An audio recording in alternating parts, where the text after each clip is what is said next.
করছি ডিম আলু দিয়ে শুধু জিরে আর আদা বাটা দিয়ে পাতলা ঝোল। ডিম সিদ্ধ করে নিয়েছি, আলু কেটে নিয়েছি, ধনে জিরে আদা কাঁচা লঙ্কা আর একটু কাশ্মীরি লঙ্কার গুঁড়ো দিয়ে বেটে নিয়েছি। কড়াইতে তেল গরম করে নিয়েছি, এবার আলুটা ভেজে নেব।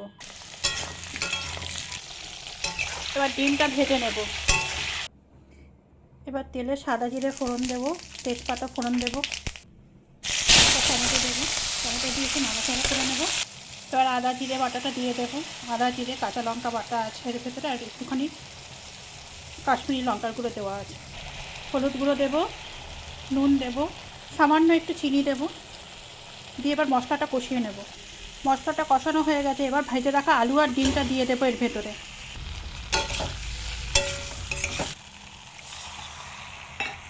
এবার জল দিয়ে দেবো। রেডি আমাদের আদা জিরে বাটা দিয়ে ডিমের ঝোল। এবার গরম গরম ভাতের সঙ্গে পরিবেশন করুন।